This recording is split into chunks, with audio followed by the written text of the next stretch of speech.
안녕하세요.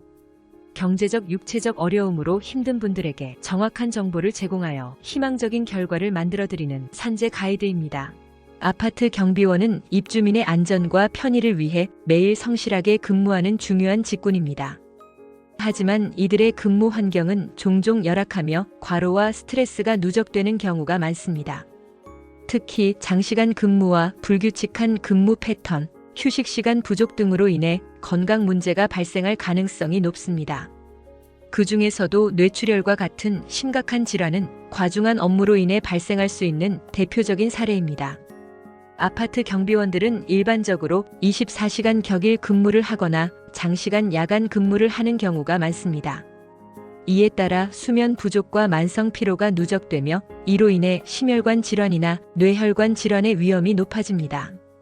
또한 일부 경비원들은 쉬는 시간에도 입주민의 요구 사항을 처리해야 하는 경우가 많아 사실상 충분한 휴식을 취하기 어렵습니다. 이처럼 노동 강도가 높고 업무 중간에 적절한 휴식이 보장되지 않는 상황에서는 신체적인 부담이 커지면서 건강 문제가 발생할 가능성이 더욱 증가합니다. 특히 경비원의 업무 특성상 갑작스러운 날씨 변화에도 노출되기 쉽고 한겨울이나 한여름에도 경비실 내외를 오가며 근무해야 하는 경우가 많습니다. 이러한 환경적인 요인 또한 신체적인 부담을 가중시키는 요소로 작용합니다. 게다가 감정 노동이 수반되는 직업이기 때문에 입주민과의 갈등이나 예기치 않은 스트레스 상황이 지속되면 심리적인 부담까지 더해질 수 있습니다. 뇌출혈은 뇌혈관이 터져 출혈이 발생하는 질환으로 과로와 스트레스가 주요 원인으로 지목됩니다. 과도한 업무로 인해 혈압이 높아지거나 충분한 휴식을 취하지 못한 상태에서 지속적으로 피로가 누적되면 뇌출혈의 위험이 급격히 상승할 수 있습니다. 특히 기존의 고혈압이나 당뇨병 등의 기저질환이 있는 경우 이러한 위험은 더욱 커질 수 있습니다. 산업재해보상보험법에서는 업무로 인해 발생한 질병이나 사고에 대해 산재로 인정하고 있습니다. 그러나 뇌출혈과 같은 질환의 경우 업무와의 인과관계를 입증하는 것이 중요한데 이를 위해 다음과 같은 요소들이 고려됩니다.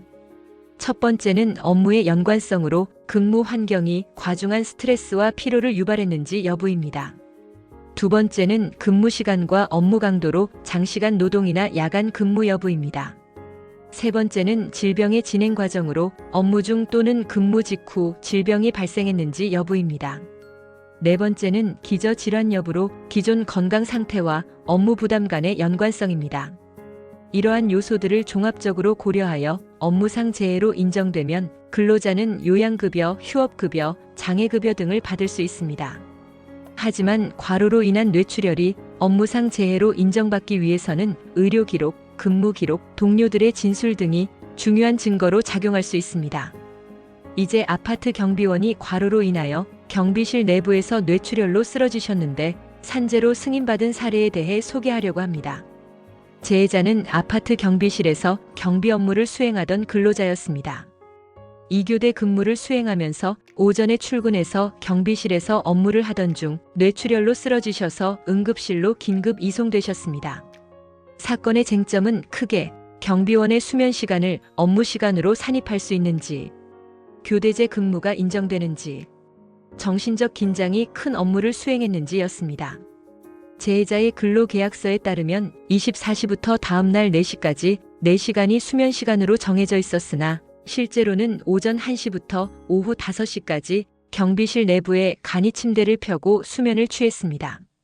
이는 수면 장소가 근무 초소 이외에 독립된 장소에 마련되지도 않았으며 수면 시간이 연속하여 5시간 이상 제공된 경우도 아니었으며 외부의 간섭, 빛과 소음으로부터 차단되지도 않은 상태였습니다. 즉 근로복지공단 지침에 따라서 재해자의 수면 시간이 모두 업무 시간으로 산입되어야 했습니다.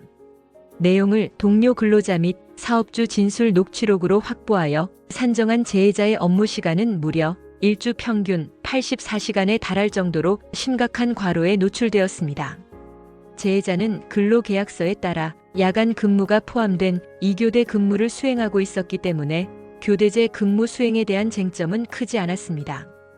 다만 재해자가 정신적 긴장이 큰 업무를 수행했는지에 대해서 다툼이 있었습니다.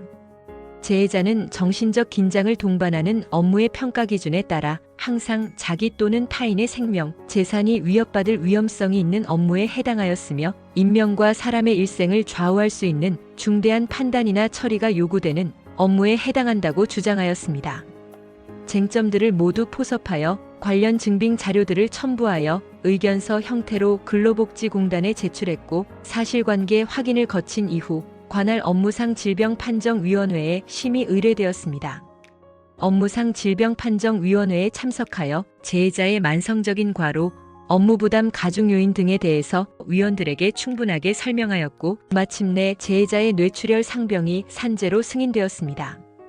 근로복지공단은 재해자가 지출했던 병원비 중 급여 부분을 요양비로 지급하였고 뇌출혈로 쓰러져서 취업하지 못하여 급여를 받지 못했던 금액 중 70%를 휴업급여로 지급하였습니다.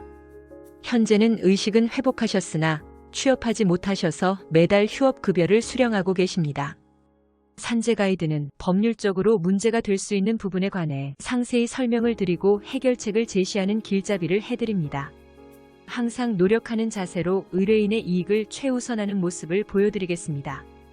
그 밖에 더 많은 정보는 네이버 산재 가이드 카페로 오시면 확인하실 수 있습니다. 내용이 마음에 드셨다면 구독과 좋아요, 알림 설정 부탁드립니다. 더 좋은 내용으로 찾아오겠습니다. 감사합니다.